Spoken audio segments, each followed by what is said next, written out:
another statistical topic. Today, the focus is going to be on probability application in system or reliability. Of course, before now, I actually mentioned that because of the variations in the world, uh, the idea of probability can actually be applied. Now, we actually going to use, we're going to apply the knowledge of probability to system reliability. Okay, so um, when you take a look at system reliability,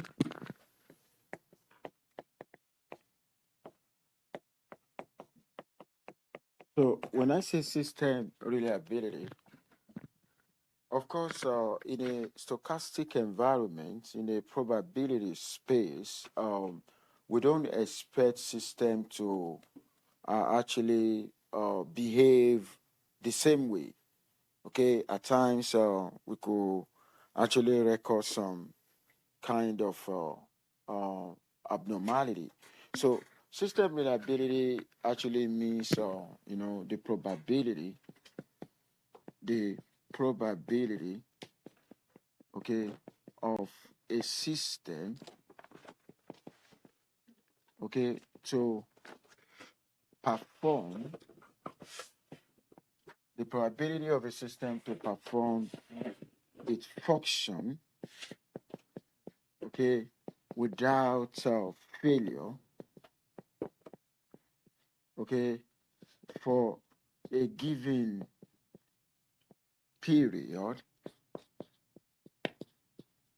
okay, for a given period, at for a given period, okay. Now, this is what we call system reliability. Like, take a look at this word, the probability of a system to perform the function without failure for a given period. And I also want to believe there's going to be some condition as well, maybe under stated condition. We don't actually want failure.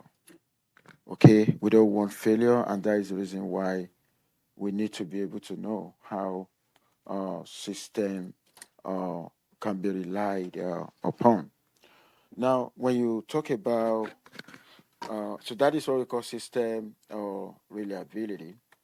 Now, when we talk about system reliability, we have series, we have parallel system, we have a series parallel system. So I'm going to explain each of that to you. Now, when you take a look at the series system, we actually believe what make up a system is what we call component. Okay, whether series or parallel parallel series, we got components that make up a system.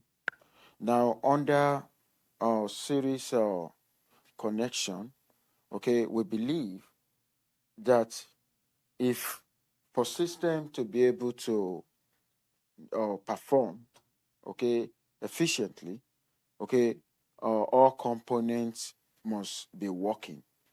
You know, the moment one component fail, the entire system is actually going to fail.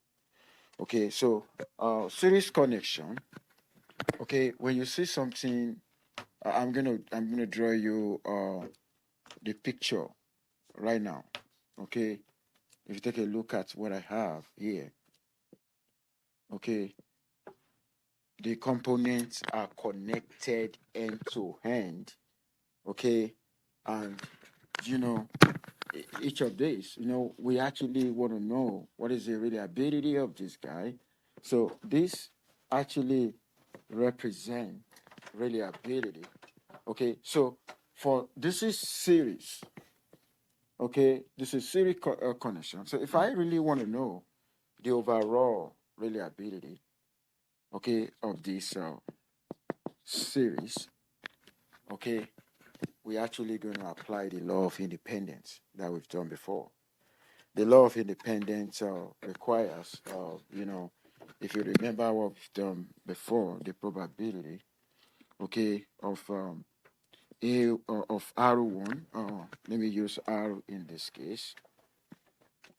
The probability of R1 intersection R2 intersection R3. Here I'm talking about up to R4. Okay, so it's just going to be the products. Okay, it's going to be the products here.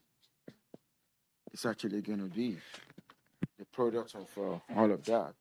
So if I want to generalize for k number of components, so you remember, so the probability, okay, of days are high, where I start from 1 to k. Okay, I want to talk about k number of component right now.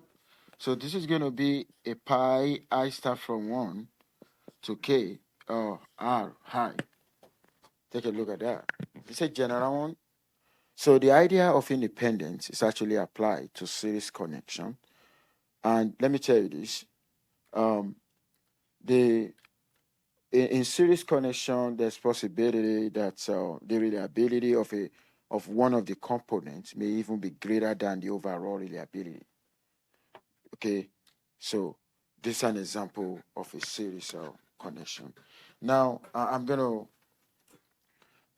walk you through.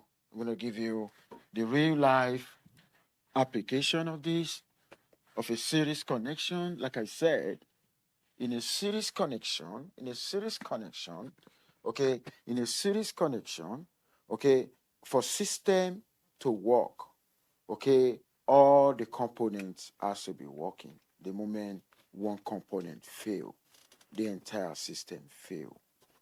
Does that make sense to you now? Now I'm going to give an example in real life, practical situation. I'm going to give an example from medical field. Okay, in medicine, okay, in medicine now, okay, there's something that we call medical infusion, pump. Okay, the medical infusion pump is actually used to deliver, a certain number of nutrients. The nutrient could be medication, could be, nutrients. Okay, to patients. Okay, now this medical infusion pump system actually rely on interconnected components. Interconnected components like one power supply, okay,